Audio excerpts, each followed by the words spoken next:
Salut tout le monde, je suis hyper heureuse de vous retrouver dans cette nouvelle vidéo où aujourd'hui je vais vous montrer ma routine avec ma jument pendant l'hiver et surtout pendant que je suis enceinte parce que vous allez voir qu'il y a quelques petites choses qui changent de d'habitude. Donc comme vous le savez sûrement, j'habite à une grosse demi-heure de route de là où est ma jument, tout simplement parce que en fait elle est restée dans le champ que j'avais quand j'habitais chez mes parents et voilà, c'est un champ qui est super. En réalité on en a même deux, un plus petit et un vraiment grand dans lequel elle est actuellement.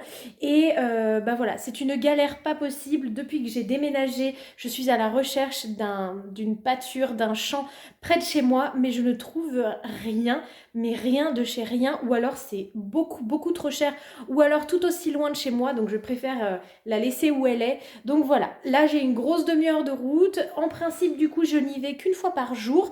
J'ai pas forcément le temps ni le besoin tout simplement d'y aller 2 fois par jour. Surtout que ma mère habite à 5 minutes du champ où elle est. Donc en fait, s'il y a des gros problèmes ou quoi, elle peut tout à fait y aller en urgence avant moi, disons. Du coup, là, ce matin, j'ai fait mon petit ménage, je me suis préparée tranquillement, parce qu'en ce moment, les nuits sont compliquées avec gros bidou. Voilà, j'ai du mal à dormir, en plus je me lève beaucoup faire pipi, etc. Donc je suis très fatiguée. Du coup, le matin, je me lève rarement avant 9 heures. Et du coup, voilà, j'ai pris le temps de me préparer, de faire mon petit ménage. Et là, je vais partir pour le champ, parce qu'en plus, je trouve qu'il fait pas très froid et elle a son manteau, donc je pense que je vais lui enlever. Cette nuit il fait pas trop froid non plus, du coup on lui remettra que demain en fin de journée parce qu'à partir de jeudi il va faire très froid. Donc voilà en gros le planning, un petit pansage et puis bien sûr les granulés qui sont quand même la partie la plus intéressante pour elle. Je suis en train d'expliquer à Odin qu'il ne peut pas venir avec moi et il est triste. Bah oui, je sais mon chien, parce qu'il adore aller voir la jument. Le problème, c'est que la jument, elle ne l'aime pas trop, on va dire. Ça veut dire que quand j'y vais juste pour la nourrir et que j'ai la possibilité que Odin reste dans la voiture ou voilà, quelque chose comme ça, que j'en ai pas trop pour longtemps, on va dire, ou que Odin ne peut ne pas rentrer dans le champ, eh ben je le prends avec moi. Sauf que aujourd'hui, j'ai prévu de la brosser, donc je vais forcément rester un petit moment dans le champ. Et Herbeline, elle est pas cool du tout avec lui, elle essaye de le mordre. Odin, t'es en train de manger ma chaussure là? Elle essaye de le mordre ou elle lui met des coups, etc. Et j'ai vraiment peur qu'elle lui fasse mal. Donc je préfère ne pas le prendre avec moi. Mais bon, à chaque fois qu'il me voit me préparer, à chaque fois que je sors les bottes, il a envie de venir, il sait que j'y vais, mais j'y vais sans lui aujourd'hui. Du coup là je suis sur la route et je me suis dit que j'allais vous donner à vous aussi sur YouTube des petits indices pour trouver le prénom de mon bébé, parce qu'en fait j'ai publié sur Instagram une photo et en dessous j'avais mis quelques petits indices parce que vous me le demandez énormément depuis que je vous poste les vidéos sur les différents mois de grossesse et surtout depuis que vous savez que c'est un petit garçon. Donc en gros les indices que j'avais donnés, c'est que c'est un prénom en 5 lettres qui est assez ancien et assez rare, mais que tout le monde connaît. C'est un prénom qui est, je pense, assez peu donné parce que en tout, dans vraiment mais tout mon entourage très lointain ou proche, je connais en tout seulement ouais, et franchement de très loin, seulement 2 hommes qui s'appellent comme ça. Et du coup voilà, c'est assez rare, mais pourtant c'est un prénom que vous connaissez forcément. Je vous en dis pas plus, mais du coup je vous laisse pourquoi pas essayer de deviner. Je vous mets juste ici la photo que j'avais publiée sur Instagram, puisque sur cette photo il y a également encore un autre indice. Je vous laisse essayer de deviner. Bon, je viens d'arriver devant le champ de la demoiselle. Elle est, vous allez pas la voir. Mais donc en l'attendant, parce que là je la vois, elle arrive, je viens de faire un petit tour sur mon amie Madame Météo pour regarder un petit peu les températures. Et effectivement, donc aujourd'hui il fait quasiment 9 degrés, donc voilà, je vais lui enlever, c'est sûr. Cette nuit ça descend qu'à 6 degrés, donc c'est encore vraiment raisonnable. Et demain c'est pareil, il va faire 10. Par contre, demain soir, dans la soirée et dans la nuit, ça va se rafraîchir, puisqu'il fera que 2 degrés la nuit, donc je reviendrai demain. Je ferai en sorte de venir le plus tard possible pour lui remettre son manteau pour qu'elle n'ait pas froid la nuit. Et la voilà. Bon, je vais lui préparer sa nourriture, c'est dans mon coffre. Coucou ma belle! Comment ça va? Ça va? Oui, t'as faim. Elle a faim, la grosse. Oui. Hop là. Et voilà à quoi ressemble le coffre d'une propriétaire de cheval. J'ai donc son gros sac de Horsepack qui est donc sa ration. Donc c'est une ration que moi je lui donne depuis au moins 2 ans maintenant parce que en fait c'est spécial, on va dire, pour les chevaux qui ont des soucis de bouchons œsophagiens. Et moi, Herbeline, malheureusement, depuis que je l'ai, elle nous en a fait plusieurs. Et en fait, si vous voulez, le principe, c'est que les granulés sont mélangés avec des petits morceaux de foin comme ça. Et du coup, ça fait saliver beaucoup plus les chevaux. C'est beaucoup moins sec à manger. Et donc, ça évite que ça colle dans leur gorge. Et j'ai ensuite, toujours évidemment, les carottes, hein, parce que c'est la folie. Et puis là aujourd'hui je vais aussi prendre mon sac de pansage avec tout le nécessaire parce que vous allez voir en ce moment je lui fais quelques soins aux pieds un petit peu différents de d'habitude. Et puis les indispensables bottes en plastique bien sûr. Allez, c'est parti, je vous retrouve en voix off. Donc évidemment, la première chose que je fais, c'est de mettre ces fameuses bottes parce que je vous assure qu'avec la pluie qu'on a en ce moment, c'est pas de refus. Et ensuite, bien sûr, eh bien, j'ouvre la barrière puisque elle est toujours verrouillée avec un cadenas. Je trouve ça beaucoup plus sécuritaire, surtout avec tout ce qui s'était passé l'année dernière de chevaux qui étaient mutilés, etc. Ça me rassure grandement de savoir qu'elle est enfermée en sécurité dans son champ. Et ensuite, comme vous le voyez, j'étale au maximum ces granulés dans l'herbe, tout simplement parce que c'est à nouveau une sécurité supplémentaire pour éviter les bouchons œsophagiens. C'est mon vétérinaire qui me l'avait conseillé, puisque si on met la nourriture dans une gamelle, dans un seau par exemple, les chevaux prennent des plus grandes bouchées et donc avalent des plus grandes quantités en même temps. Si on étale ça dans l'herbe, eh bien ils sont obligés un petit peu de farfouiller et du coup de picorer un peu plus que de manger des grandes quantités.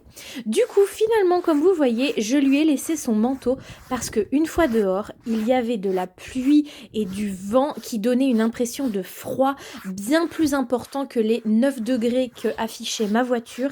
Et franchement, je me suis dit que si elle était trempée avec ce vent, eh bien elle aurait froid. Donc j'ai commencé par faire ses antérieurs et vous voyez que je suis un peu tatasse parce que je passe également très souvent un coup de brosse sur son manteau puisque Madame Herbeline se roule tous les jours, voire plusieurs fois par jour, ce qui fait que son manteau est très souvent couvert de boue et je me dis que si je ne le fais pas régulièrement, eh bien ça va faire un poids supplémentaire quand il pleut par exemple et que du coup ça met de la gadoue en plus sur son manteau. Donc bref, voilà, c'est un petit truc que je fais en plus du coup de ses membres.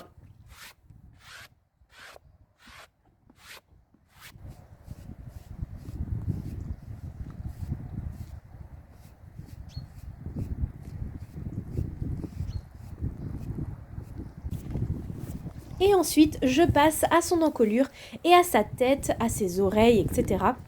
Parce que comme vous le voyez, ça n'est pas une zone qui est épargnée par la gadoue. Donc voilà, et franchement, elle est super cool au niveau de la tête. Je sais qu'il y a certains chevaux qui n'aiment pas ça du tout. Elle, je peux lui toucher les oreilles, mettre mes doigts dedans même si je veux, toucher ses yeux, etc. Enfin voilà, elle est vraiment pas difficile au niveau du pansage de la tête. Donc je fais toujours très doucement avec un bouchon tout simplement. Mais là, c'est un bouchon avec des poils un peu rigides quand même pour pouvoir décoller la gadoue, n'est-ce pas? Et ensuite, eh bien, je passe au crin. Donc d'abord la queue et ensuite la crinière. Et toujours, je vérifie ses fesses. Voilà, je sais que c'est pas très glamour, mais je vérifie toujours si il n'y a pas du crottin, s'il n'y a pas eu, par exemple, une colique ou quelque chose comme ça que je n'aurais pas vu. Et ça me permet, je trouve, de vérifier son état de santé par la même occasion. Et finalement, je passe aux soins des pieds. Donc comme vous le voyez, j'utilise un produit en spray qui n'est autre en fait que du goudron. J'ai trouvé ça chez Decathlon et en fait, si vous voulez, c'est parce que le maréchal Ferrand est venu il y a un mois à peu près parce que je trouvais qu'elle avait les fourches qui étaient pas très belles. Et effectivement, il m'a dit qu'elle faisait une petite pourrissure des fourchettes. Donc il m'a dit de mettre du goudron, sauf que là, avec le froid qu'il fait, étant donné que le goudron reste dans ma voiture, et bien en fait il gèle la nuit et il est encore plus compliqué à appliquer. Donc là j'ai trouvé ça en spray, c'est un tout petit peu moins efficace, mais franchement ça a fait le travail quand même. Donc d'abord je lui cure bien les pieds, je brosse beaucoup pour enlever le maximum de terre et je lui mets du coup ça en spray. Je suis trempée, le téléphone aussi, c'est merveilleux. Et pour terminer, je vais au fond du champ pour vérifier l'eau. Donc quand il fait vraiment très très froid, je casse la glace s'il y en a. Sinon, je vérifie simplement qu'il y a un niveau d'eau suffisant pour jusqu'au lendemain. Je vérifie que tous les branchements sont bons puisqu'en fait on récupère l'eau de pluie du toit du bâtiment qui est derrière. Et il y a un filtre qui enlève toutes les impuretés au niveau du bas en fait de la tonne à eau. Donc voilà, je vérifie un peu que tout va bien à ce niveau-là. Et puis pendant ce temps-là, Madame Herbeline a fini son repas et elle est en train de faire les dernières petites miettes.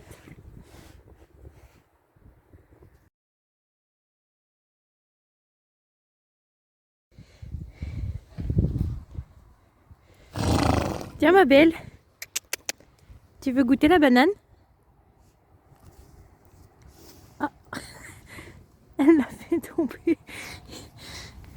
Oh non. Est-ce que je vais réussir? Tiens. Elle n'en veut pas. Un grosse.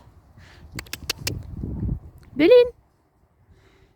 Elle veut pas de ma banane. Béline. Tiens. Rien à secouer. Elle veut pas de ma banane. Tiens. Tu veux? Béline? Tiens. Regarde, c'est bon ça. Ouais, goûte. Non? Elle n'en veut pas.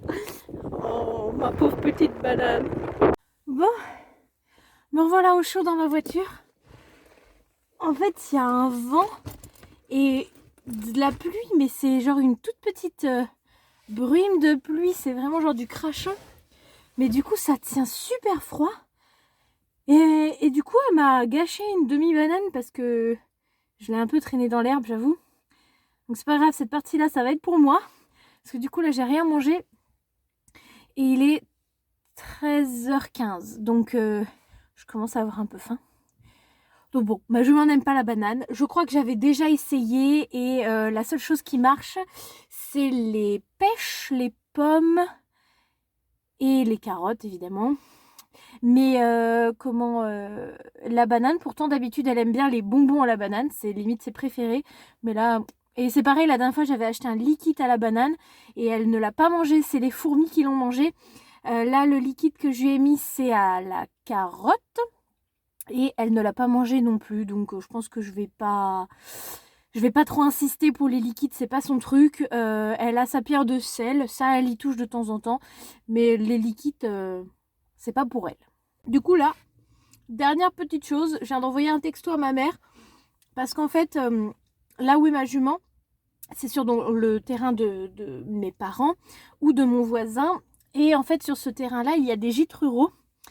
Et qui dit femme enceinte dit très envie de faire pipi et envie de faire pipi très très souvent.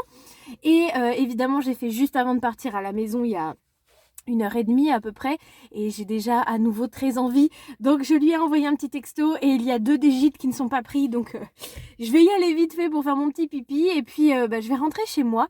Je pense que je vais clôturer cette vidéo ici, j'espère qu'elle vous aura plu. Comme vous avez vu, rien d'extraordinaire, mais voilà, c'est ma petite routine actuellement. Manteau, soin des pieds, petit pansage et puis granulés carottes, en gros, voilà, ça s'arrête à là.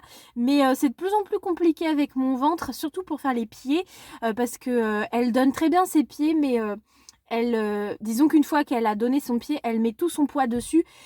Et j'avoue qu'avec la place que prend mon ventre, plus le poids de sa jambe, c'est parfois un peu compliqué, mais bon, je vais le faire le plus longtemps que je pourrai, et puis je verrai après. Là, en plus, c'est de mieux en mieux ses pieds, donc ça devrait s'arranger d'ici quelques semaines. Donc voilà, je vous fais de très très gros bisous, et puis on se retrouve très bientôt pour une prochaine vidéo. Bye tout le monde!